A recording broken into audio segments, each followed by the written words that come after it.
In this lesson, we're going to cover how to move between the various configuration levels using Server Manager, which could be local or remote, providing I have the management infrastructure installed to use Server Manager locally.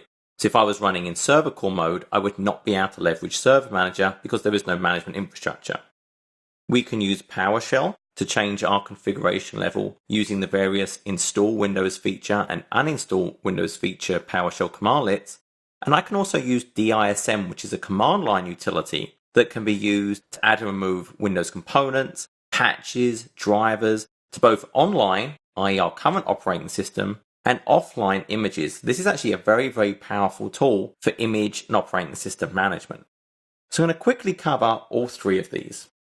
So firstly, if I was actually using a graphical interface, as I previously demonstrated, I can go into Manage, Add Roles and Features.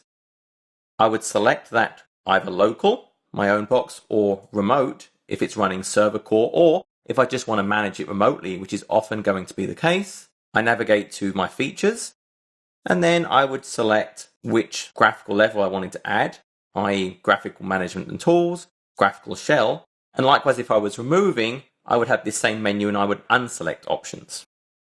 I can also do this through PowerShell. So if I go locally to this box, I can open up PowerShell, and I can, for example, if I wanted to move to the server GUI management infrastructure, which is that minimal server interface, and then restart, and it's going to install that component. So I'm going to let that run. You'll notice the name of the component I specified, server GUI management infra, represents the name I have in the box, showing the component you have to add to go to minimal server interface. Likewise, if I wanted to go to the server with a GUI, I would have also added the feature server GUI shell. What this process is actually doing now is if I installed this server as server core, the graphical shell and the management tools would not have been copied to the local file system. So it would either be pulling this down from Windows Update using a feature known as Features on Demand, which I'm going to cover in a future lesson, or if you have a server configured to be used for the attainment of components, it would be pulling that from a local server. If I'd initially installed this box as a server with a GUI and then removed the GUI, but then added it back using this command, the files would already be on the server and it would just pull them from the side-by-side assembly store. So I'm going to let this finish. The reboot has now completed and I'm logging into that server. What you'll see is I still have a server core main interface, so it's a command prompt, but I'll also now have access to local management tools. This actual process, time-wise, will depend on your exact server. Obviously, if this is a server core installation, and this is the first time you've added the GUI and it's pulling down the components from Windows Update, this may take 5 to 10 minutes depending on your internet connection. After that, it should be faster.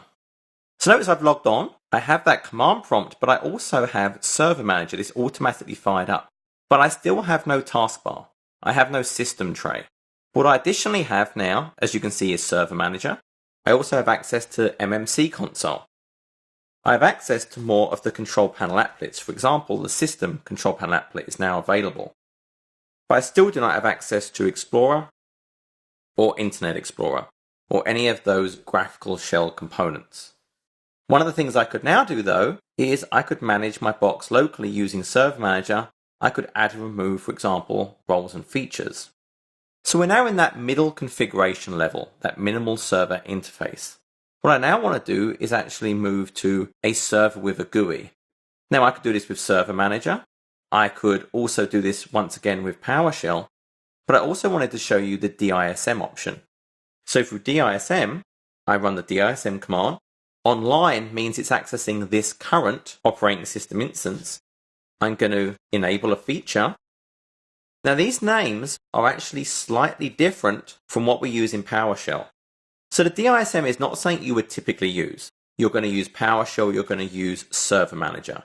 But it is good to know if you needed to perform this on an offline image, or maybe you were just prompted to say, how would you do this through the command prompt only and not through PowerShell, you would use the DISM command.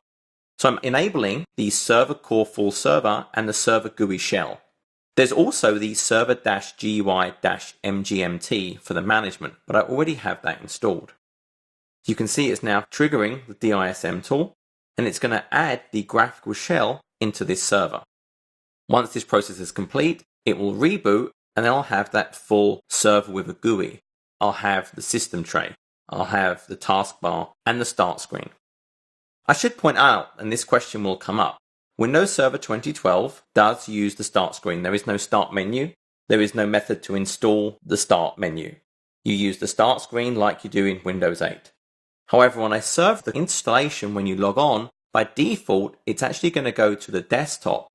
And one of the tips I like to use is to actually add Server Manager, and the tools I use the most, pin them down to the taskbar so they're always available. For example, on my Hyper-V server, I would pin Server Manager, my Hyper-V Manager, my PowerShell interfaces in Explorer to my taskbar by just right-clicking, and I've already got this pinned. But if I unpin it, if I launch the applications I want, I would just right-click and say pin this to the taskbar. It's then always available on my desktop, and I don't have to access the start screen at all. In reality, however, this becomes a much smaller issue because you are going to run your servers as server core anyway, or maybe minimal server interface. Very few of your servers will actually run as server with a GUI because of the additional patching, because of the additional potential reboots. So the fact that it's using a start screen is not something you're going to see because, as I'm going to cover in future lessons, you will actually manage this box remotely. So I'm going to say yes to reboot.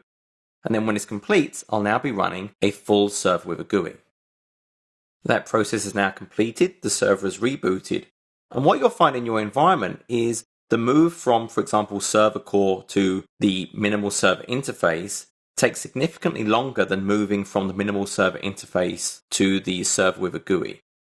Obviously, you can go directly from server core to server with a GUI. The reason is, if you look at the content, the management infrastructure and the management tools represents 3 to 4 gigabytes of additional data copied to disk. Whereas adding the graphical shell, iExplorer and Internet Explorer, is only a few hundred megabytes. So certainly in terms of disk footprint, the management infrastructure and tools is the large part of the operating system. So this server is now complete. I'm now running server with a GUI, and I have access to all those graphical elements. I have my taskbar, my system tray, I have the balloon tips, and yes, I have the start screen. To move backwards through the configuration levels, it would be exactly the same process. I can say remove roles and features. I would select the server. I'm now running this locally. And I would just unselect the component I didn't want. Likewise, I could use PowerShell, and for example, I could say uninstall Windows feature. And I, for example, wanted to just uninstall the server GUI shell, but leave the management infrastructure. Or I would actually like to go all the way back down to server core, so I would uninstall the server GUI management infrastructure as well, and then tell it to restart. I could also use DISM, and instead of doing enable dash feature, I would do disable dash feature. And that is then going to bring this server back down to server core level. This concludes the lesson on changing configuration levels.